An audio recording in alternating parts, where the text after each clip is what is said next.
안녕하세요, 제이제입니다.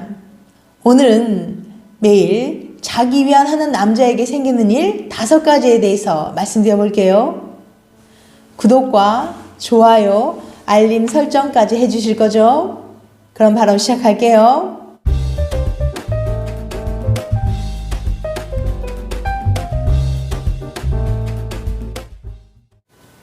이런 종류의 고민을 하는 남성분들이 간혹 있는데요. 성욕이 너무 강해서 걱정이에요. 자기 위안을 너무 자주 하는데 이거 괜찮나요? 여친을 만나면 잠자리 생각밖에 안 들어요. 문제 있는 거 아닌가요? 이런 고민이 생기는 건 잠자리나 성욕에 있어 왕성함과 과함을 낳는 기준이 모호하기 때문일 거예요. 그런데 하버드 대학교의 제니퍼 라이더 박사 연구에 의하면 일주일에 4번에서 5번 정도 자기 위안을 해도 괜찮다고 해요. 라이더 박사가 무려 18년 동안 성인 남자 31,925명을 조사한 결과인데요. 박사는 조사 참가자들에게 자기 위안을 얼마나 자주 하는지, 평소 생활 습관은 어떤지, 건강은 괜찮은지 알아봤어요. 그랬더니 아주 의외의 결과가 나왔습니다.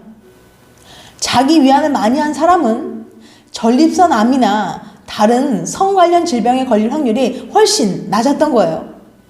좀 더 자세히 말씀드리면 한 달에 자기 위안을 21번 이상 한 사람은 4번에서 7번 하는 사람보다 전립선암에 걸릴 확률이 19% 정도 낮았어요. 너무 안 하는 것보다는 적당히 해주는 게 남성의 건강에 도움이 된다는 거죠.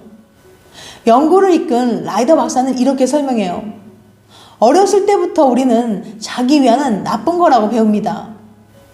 그러다 보니 무조건 잘못된 행동이라고만 생각하게 되죠. 그러나 알고 보면 그건 나쁜 행동인 것만은 아니에요. 자기 위로를 하면 우리 몸은 새로운 정자를 만들어내게 됩니다. 이 과정에서 전립선을 사용하면서 성 기능을 유지할 수 있고 병에 걸릴 확률도 낮아지게 됩니다. 좋은 점은 이뿐만이 아니에요. 자기 위안을 하면 행복 호르몬이 나와서 스트레스도 줄여주고 잠도 잘 오게 되죠. 성관계처럼 임신이나 성병을 걱정하지 않아도 되고요. 물론 일상생활을 방해할 정도로 너무 자주 하는 건 곤란하겠죠.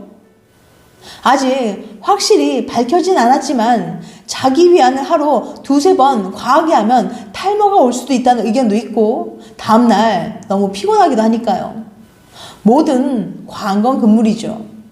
적당히 일주일에 2-3번 정도 기분 좋게 즐기시는 게 좋을 것 같아요. 그런데 말입니다. 성욕이 지나치게 많으면 문제가 될 수 있어요. 학계에선 왕성함을 넘은 성욕을 일종의 정신질환, 성중독으로 보니까요. 일부 정신의학계에선 성중독은 약물이나 알코올 중독만큼이나 심각하게 다뤄야 할 중독성 질환으로 봅니다. 우선 그 대표 증상을 확인해 볼게요. 간편, 자가진단. 첫 번째, 주체가 되지 않는 야한 생각. 시간이 언제든 어딜 가든 누굴 만나든 야한 생각만 하는 자신을 발견하게 됩니다. 스쳐 지나가는 이성들의 몸을 훑어보느라 바쁘고 머릿속으로는 계속 야한 상상을 하게 되는 거예요. 누구든지 이성만 눈앞에 있으면 그와 잠자리하는 상상을 하게 되고 머릿속엔 온종일 야한 생각뿐이라 정말 중요한 약속을 놓친다거나 물건을 잃어버리는 것 같은 큰 실수를 하는 일이 잦아지는 거예요. 두 번째, 집착. 담배, 약물, 알코올 중독처럼 집착과 금단 증상이 나타납니다. 온종일 성욕이 들끓고 그 성욕을 어떻게든 해소하지 않으면 예민하고 불안해지죠. 때문에 적당하지 않은 장소에서 몰래 야동을 보기도 합니다. 세 번째, 내성이 생김. 소주 한 병을 매일 한 달 동안 마시면 한 달 뒤엔 한 병으로는 취하지 않게 되죠. 알코올에 내성이 생긴 거예요. 성중독도 마찬가지입니다. 보통 사람들은 자기 위안이나 관계를 하고 나면 성욕이 잘 해소되지만 이들은 어느 순간부터는 자기 위안을 해도 잠자리를 해도 성욕이 잘 해소되지 않는 거예요. 흥분에 필요한 자극의 수준이 점점 높아져서 이전에 보던 야동, 이전에 하던 야한 상상, 잠자리 정도로는 흥분을 할 수가 없게 되는 거죠. 충분히 만족스러운 흥분을 얻기 위해 점점 더 자극적인 야동을 보고 점점 더 강렬한 상상이나 행위를 하게 되는 자신을 발견하게 됩니다. 네 번째, 일상에서 재미를 느끼지 못함. 예전에는 친구들을 만나고 동호회에 나가 배드민턴도 치고 혼자 책 읽는 일상도 즐기던 사람이 성을 제외한 모든 일에 흥미를 잃게 됩니다. 야한 생각 이외에는 자신을 만족스럽게 만들어주는 게 없죠. 그런 일상들이 주는 느낌과 행복은 어떤 자극제도 되지 못하니까요. 그렇게 일상의 행복이 사라져 갈수록 잠자리에 대한 중독은 더 심해집니다. 다섯 번째, 연인과의 사이에 문제가 생김. 이제 컨트롤할 수 없을 정도로 심해지면 이전에 누리던 생활을 불가능하게 만들어요. 특히 연애에서요. 싱글이라면 누군가 지난 사이가 될 수도 사랑에 빠질 수도 없어요. 오로지 잠자리 생각뿐이니까요. 애인이 있는 성중독자는 성매매를 하거나 바람을 피우는 경우도 많이 있어요. 이미 익숙해진 애인에게 성적인 흥분을 충분히 얻지 못하니까요.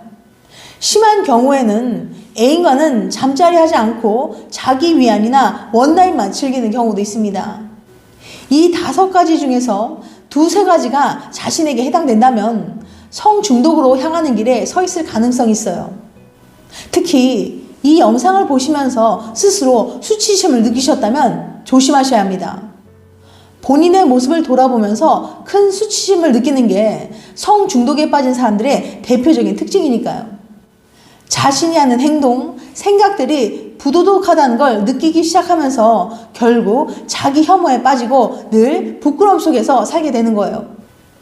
그 수치심은 곧 자기 파괴적인 경향으로 이어지면서 중독 증상을 악화시킵니다. 그러니 혹 이 영상을 보고 걱정이 되기 시작하셨다면 빨리 전문의의 상담을 받아보시길 추천드려요. 부끄러움 꼭 이겨내셔야 합니다. 만약 마약이나 알코올 중독이었다면 부끄럽다고 치료를 피하진 않았을 거예요.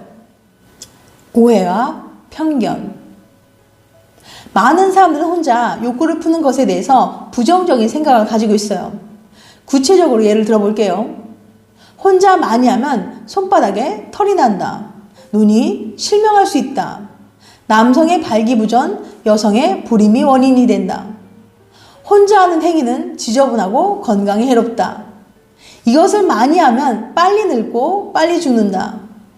여자가 관계를 많이 하면 허벅지가 붙지 않는다. 등등. 이런 잘못된 인식과 고정관념이 성과 이런 행위에 대해 있는 그대로 바라보는 것을 어렵게 합니다. 스스로 신체를 만지면서 즐거움을 경험하는데 이게 못된 행동, 해서는 안 되는 행동이라고 생각한다면 이런 행동을 한 후에는 어떤 감정을 느끼게 될까요? 맞습니다. 바로 죄책감과 수치심이 들겠죠. 이런 감정으로 인해 특히 상당수의 사람들이 이걸 꺼려합니다. 누군가로부터 사랑을 받는 것도 중요하지만 내가 나를 사랑해주는 일도 좋은 음악을 듣고 따뜻한 욕조에 몸을 담그는 일처럼 때때로 내 기분이 좋아지는 그런 일이에요. 그러니 내 몸을 사랑하는 일에 부끄러움이 없었으면 좋겠습니다. 지금까지 매일 자기 위안하는 남자에게 생기는 일 5가지에 대해서 말씀드렸어요. 다시 한번 요약해드리면 첫 번째, 주체가 되지 않은 야한 생각.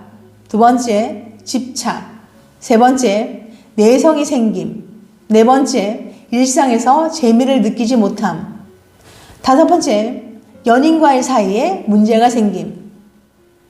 다음엔 더 재밌고 유익한 영상 찾아뵐게요. 끝까지 시청해주셔서 감사합니다. 다음에 또 봬요. 안녕.